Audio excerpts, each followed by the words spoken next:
Hi, everyone. This is Greg Harton with the Northwest Arkansas Democrat-Gazette. I'm the editorial page editor, and Rusty Turner is with us. He is the editor of the Northwest Arkansas Democrat-Gazette, and we have the privilege today to be joined by Charlene Fite, who is the state Republican state representative for District 80.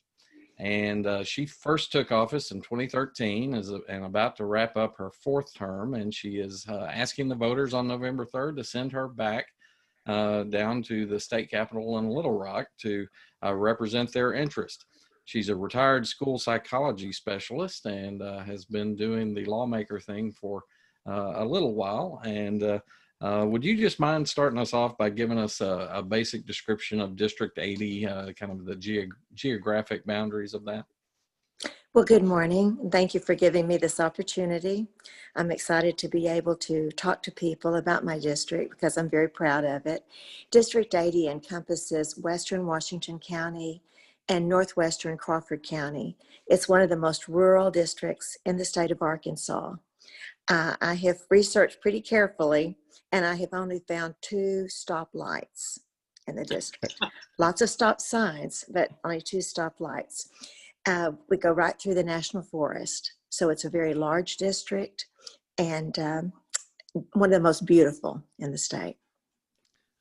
I think you may have, hopefully I don't have the boundaries wrong, but I think you may have a telephone booth. We do on the National Registry of Historic Places. Yeah, in they're Prairie Grove. in Prairie Grove. Yeah. I appreciate that description. I think sometimes people forget, because it's Crawford and all that how much of Washington County is part of that. It's quite a big piece. It is. Well, thanks for being here today. Just to kind of kick us off, if you don't mind giving us a basic idea of what it is that you would like another term to give you a chance to accomplish, what you feel like you've done in your service thus far that would recommend to voters that you should go back for another term. Well, thank you for that question. I've had your endorsement for 3 terms and would like your endorsement again. Last time I had a 3-party race, myself, Democrat, Libertarian, and received your endorsement. And I believe that I have earned it even more this time because of my hard work and my commitment. It's hard to campaign during a pandemic. None of us have ever done this before, fortunately, but I have worked very hard to update people every day that the governor has given a press conference about COVID-19. I'm very active on social media. I found that's one of the quickest and easiest ways to get out information to people. And so I put out a daily COVID-19 update. And may I thank the governor. Thank you for the interpreter. We all love Eddie and have been excited to watch Eddie give updates to our deaf friends every day. I am chairman, I think you already said that, of the Committee on Aging, Children and Youth, Military Affairs, very active committee. I have been that for 2 terms, so therefore I'm on the speaker's leadership team. Have a lot of work that I am already in the process of doing for various groups, organizations, state agencies, working on legislation concerning domestic violence. It's going to be a pretty major piece of legislation, doing a lot of meetings on the side on that issue, working on things for the Association of the Deaf that they have asked me to bring forward next term, working on some public safety issues with one of our local police departments that they feel would be in the public interest to make some changes, working on some foster care issues, as I always do. We had a meeting yesterday where we discussed some changes that need to be made, some in the law and some just in procedures. And just love the people of this district. It's an honor to represent them. So I am hoping that they will give me the opportunity to continue my work for 2 more years. Could you give us an idea when you say you're working on some different things in those subject areas, what it is that people can expect because obviously you need their votes on November 3rd. So give them a sense of what kind of representation they'll see from you in the next term, and those specific issues you're talking about. What are the kinds of changes you're talking about? With the domestic violence issues, they really want to do a rollout of that. So they have asked me to kind of hold back on discussing the details of their legislation, because as a lot of organizations do, they want to have a rally and invite people in and have balloons and all of that, and talk about what they're planning. So I'm kind of needing to hold back on discussing specifics of that one. But with the police department, this is an issue involving headlights and safety of when it gets dark and headlights come on, that kind of thing. Some of these seemingly small issues can actually have a big impact on someone's life when you're the person that needed those headlights to be on. With foster care, we're even looking at some language that needs to be changed, such as yesterday, we talked about using the term family time rather than visitation with foster care children, which language has meaning, and that gives a whole different feeling to what we're doing. The parents are not visiting the child, they're having family time with the child. So issues of that nature that are brought forward, it's always my pleasure to look at those and make changes where we need to make things better for the citizens of Arkansas. Just to get a little specificity on the headlight thing, you're saying that there needs to be legislation affecting headlights? There already is legislation affecting headlights. Okay. And it needs to be cleaned up and made more clear. Okay. Which is often the case. When we go in and make a change in law, sometimes it's just one word or two words. It's just to make things more clear where it's a murky area. Are we specifically talking about the law that requires headlights to be on when windshield wipers are going? Is that the law we're talking about? We're talking about when it's dark. Mm-hmm. It's kind of murky right now. When is it dark? 30 minutes before dark. Well, who knows when that's going to be unless you're looking specifically at the weather forecast and all that. So we're just hoping to make it more clear. Most cars now, the headlights automatically come on. Some still don't. So the police department has talked to me about just making that more clear in our legislation. And it would not be a new law. It would be a cleanup of some existing legislation. Okay. All right. Go ahead, Rusty. Okay. I was going to ask you, from your perspective as an educator, specifically, how has the state done in restarting schools within the pandemic? What's your observation there, and how is it doing? And then I'm going to ask you a more general question about how the state's doing. Okay. But I want to start with the education piece. So. Okay, well, I talked to Prairie Grove and Lincoln school superintendents yesterday, and they both said that it's going well. It's been difficult. It's very, very challenging. I cannot even imagine what those teachers are going through with being able to be in person, most of them, and then also doing virtual learning like we're doing right now with the computer, making all the plans. My sister-in-law teaches in Fort Smith, and we talk about this a lot. She said it's just very challenging. Teachers are very, very tired, being sure that the cleaning is all done properly, that the kids are getting what they need, and that the kids are maintaining social distance. So I know it's been a super challenging time, but what I am seeing from the school superintendents and from the teachers I'm talking to, it is actually going well, better than we had even anticipated. And just in general, the state's response to the pandemic, how have you been pleased? What's your evaluation of that? And what, if anything, would you have liked to have seen done differently so far in the state's response? It's a balance. The governor and Department of Health have had to balance the economic needs of the state with the health needs of the state. I don't envy them that position. I think by and large, the governor has done an excellent job. I know that he had a lot of pressure on him And I believe that he has kept that balance well between the health of our people and the economic interest of our state. Okay. Some of your colleagues have expressed their displeasure with some of the directives from the health department, the continuing nature of the state of emergency, and they've expressed that in a lawsuit.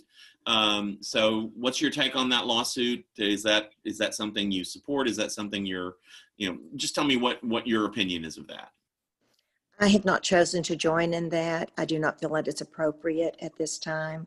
I think that there are changes that need to be made with the emergency orders, the emergency powers that we have given to the governor. That needs to be done in a regular session, not via a lawsuit, not via a special session. We'll be going into a regular session in January. If we need to make any changes, that's the time we need to do it, when we have the proper time to vet everything, discuss it, look at all of it. Mm-hmm. And have you made a determination or made do you think there are any changes that need to be made in the process as it stands? Are you happy with the way it is? I would have to look at specifically what's brought forward. I've heard a lot of discussion, a lot of different timetables. So I wouldn't want to say until I see the final product and what it's going to be and the timetable that we're looking at. We may need to shorten that and say the legislature needs to have more involvement. The legislature needs to come in if it's over a certain period of days of the emergency order. I would be glad to look at that, but until I see exactly what we're talking about, I'm going to reserve judgment on that. Okay. All right. Thank you. While we've been dealing with the COVID-19 pandemic across the state, across the country, and across the state, we've also been dealing with a lot of instances that reflect, challenges within the realm of race relations and how that plays out with law enforcement. And give me a sense of where your evaluation of what's happened over the last several months and whether you feel like the state legislature needs to do anything, what the role would be for the state legislature in trying to address some of the concerns that are brought up about race relations. I may have a little different perspective because I lived for 8 years in Taiwan, Republic of China, where I was in the minority. So I have a little sense of how that feels, although it's a whole different situation than we're talking about here. I think we need to be very sensitive to what people are experiencing and what people are feeling. We need to be careful to listen. We need to do what we can to make things better. As I've said before, language matters. So I think we need to look carefully at the language that we're using, at symbolism that we're using, things that are hurtful to other people, and do what we can to make things better. And how might that play out in terms of a legislative sense? Give me some specifics. Well, just one that comes off the top of my head is the design of the state flag. That's been brought up, I think it was in the last session, about what the fourth star represents at the star that is above the name of the state, that's a tribute to the Confederacy. And some people have expressed concerns about whether that sends the appropriate message in 2020. So that would be one example. I think we need to look and see whether something is actually a tribute or whether it's just recognizing that this happened in our history. We can't deny these awful things that happened in the history of our nation and of our state. And we need to look carefully and see, is this something that's just recognizing that this happened? Or is this something actually celebrating or saying that this was not a negative thing in our nation? If we need to change what the language is for those symbols, let's look at that and have that conversation. If we're just saying we're recognizing that these awful things happened, then we need to look at that and see how we can best frame that language. And as far as the star on the flag, how do you evaluate that as to which category that falls into? I think that the most recent proposal that I saw, and I forgot who that was that Representative Love? Do you remember? I don't remember. I don't remember. The most recent proposal I saw of changing, saying what that stands for, looked to me to be a reasonable proposal, and just saying we're not changing the flag itself. We're just changing how we teach our children and how we teach our people what this represented, to be sure that we are explaining that this was a terrible time. This is something that we all need to remember so that we know that nothing of this nature ever happens again. I'm trying to think if that was Representative Love. I'd have to Are have you my talking notes in about the front of me. proposal? The The proposal that proposal would have to changed? go, it would not change the flag itself, but it would just change how we present what those flags represent. And is that the one that would have made the star representative of the indigenous people? I believe that is correct, but I think it also had some language in it that recognized all of the various flags that have flown over the state of Arkansas. I'd have to go back and research that. But as I'm remembering his proposal, it looked reasonable to me. It was not actually changing the flag itself. It was just changing how we teach our children about it. Okay. Anything else with regard to some of the protests and all that you've heard that you feel like the state legislature would need to address to try to put Arkansas in a good place when it comes to race relations? Well, I've lived for quite a while, so I remember back when we were in the news in Little Rock with the National Guard being called in, and one of my most vivid memories as a child was watching my mother cry. And my mother said, "This is shameful. This is how Arkansas is going to be remembered for a long, long time."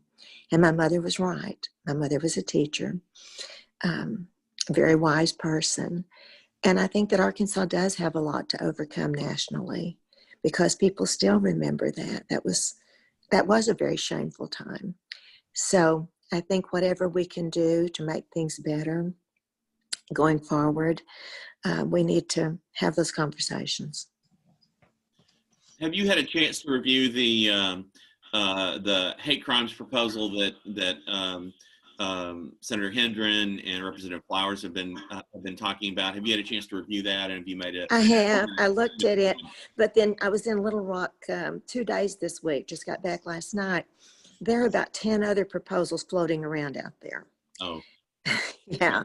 So I'm going to wait until I see what's actually brought forward, because I don't think it's going to be the one that I have seen.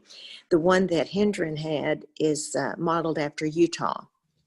Some of the other proposals that I've seen are modeled after Texas and some other states, or a conglomeration of those. So I think as we get closer to the session starting, we're going to see several proposals. I want to look at all of them and see which one is going to be the winner that's brought forward to the legislature. We may have more than one brought forward. but the general concept of a bill that would enhance penalties for crimes committed for out of racial hatred or some sort of discriminatory point of view, that concept is you're okay with that concept of having a hate crimes bill of some sort? We do have enhanced penalties for several things. We have enhanced penalties for crimes committed on children and in the presence of children. We have enhanced penalties for crimes committed against the elderly. So in that way, this would not be that different of a concept. I think that we do need to be careful and be sure that we're going on data and not emotion in this instance, and be sure that this would not be harmful to groups of people like pastors maybe that were preaching I know that the bill that Senator Hendren had looked to me that it would not be harmful to those groups, but there were concerns brought forward by some religious groups worried that this would be harmful to them. It does concern me that Arkansas is one of only 3 states that does not have any kind of a hate crimes bill. So I would just have to look at it and see exactly what's said in it, be sure that there were no unintended consequences, and that it's doing what we want it to do in substance and not just in name. For years now, the people of Arkansas have been dealing with this question of the hog farm over around the Buffalo National River. The state ended up compensating the property owners of that to essentially get rid of that immediate problem. But then there was the proposal to have a permanent moratorium on large or mid-sized hog farm operations within the watershed of the Buffalo National River. That's not gone anywhere within the legislature. It seems like it's kind of run up against I guess rocky waters. And give me a sense of how you think that the state ought to move forward on that issue. Okay.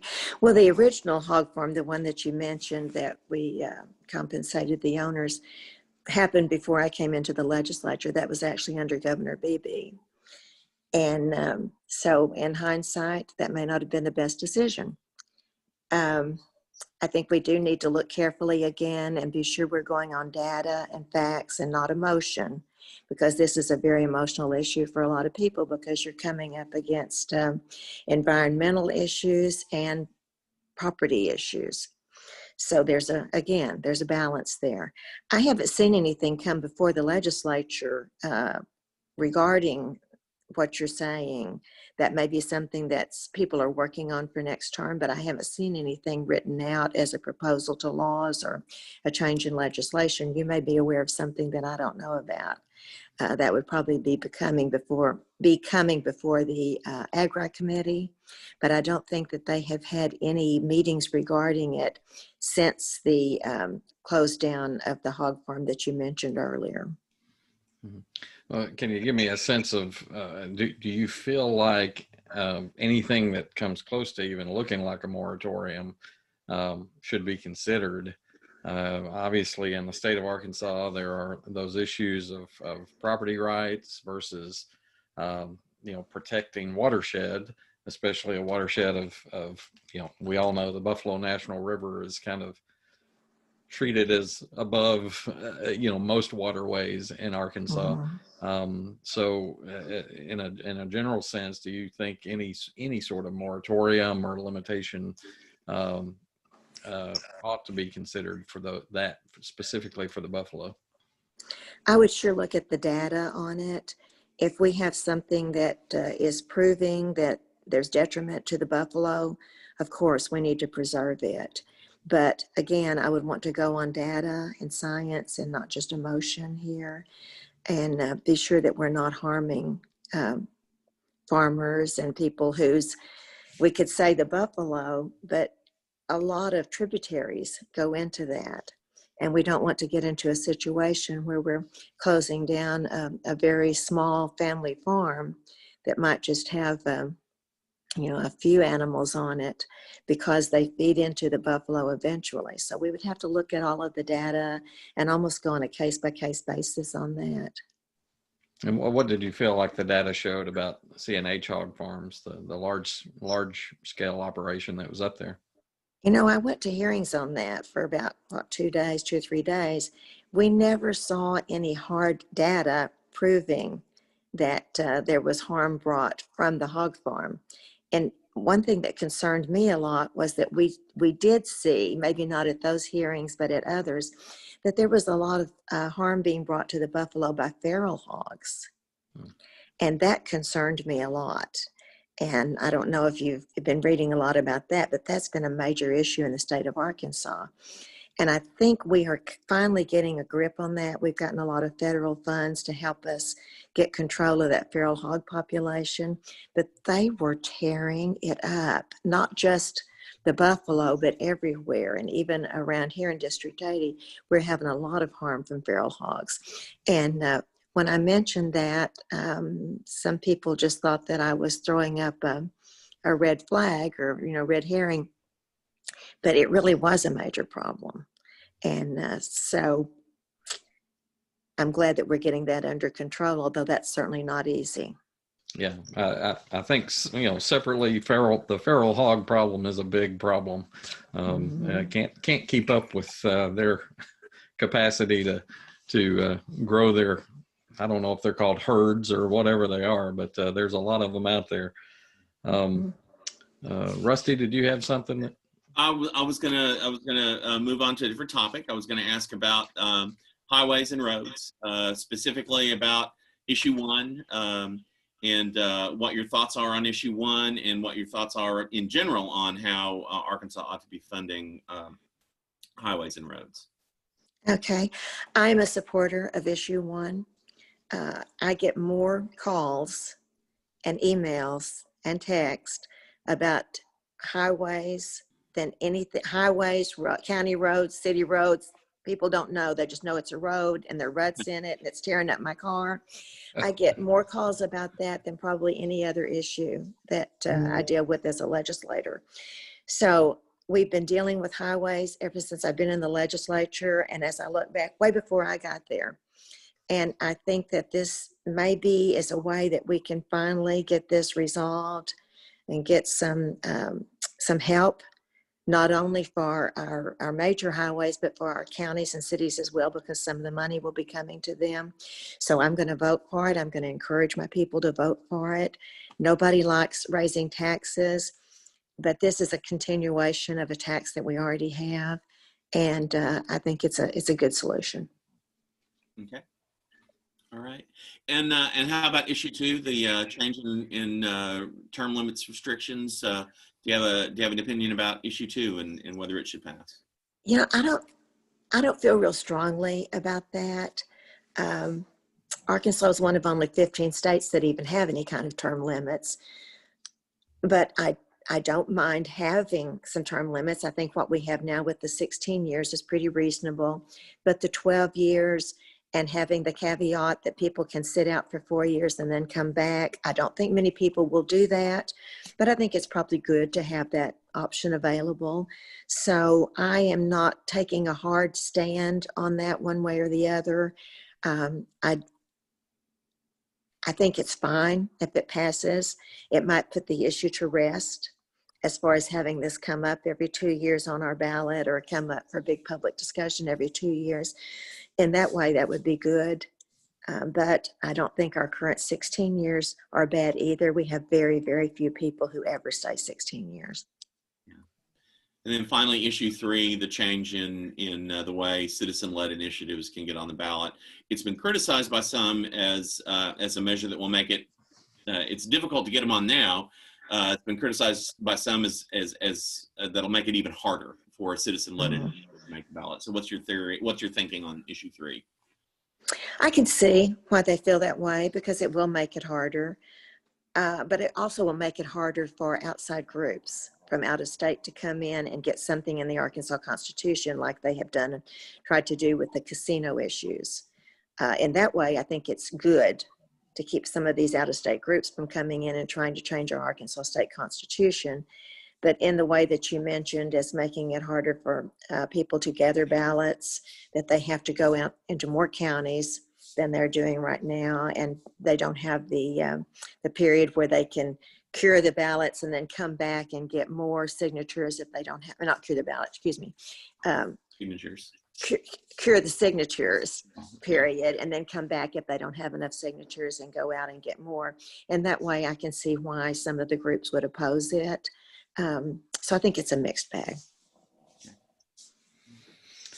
I know, in this election cycle with COVID and all of its challenges, it's been difficult for candidates to kind of get out there and for people to see, the different candidates who are, I guess, competing for the job. But do you have any kind of sense of specifically issues that there is a Democrat running in this race? Any issues that are particularly going to be raised over the next month, or that have already been raised, that are points of contention, I guess, that voters are going to have to consider before they go in and pick who they want to support? As I talk to people in District 80, and of course, as you've said, right now, all the events are canceled. We're not having any debates or anything like that. People are mostly concerned about the economy. They are concerned about their children and schools, and their children and not being able to get the socialization that they're used to having. The people in my district are not as concerned about some of the social issues that you've mentioned as they are about things that really affect them in their pocketbook and in their home. And they're also concerned about road issues. There's a lot of uncertainty, more than I've ever seen, about what the future is going to look like. When are we going to get back to normal? When are we going to be able to have big gatherings again and do things like we used to do? Okay. Well, is there anything that we have not asked you about that you wanted to make sure that you had an opportunity to express during this interview? Well, I thank you for giving me this opportunity. I would love to have your endorsement again. I believe if you will ask people on both sides of the aisle in Little Rock, they will tell you that I have the reputation as being one of the most hardworking legislators, that I come to committees ready to discuss, ready to listen, prepared, that I don't usually go off on tangents, that I'm balanced, that I represent my people with dignity.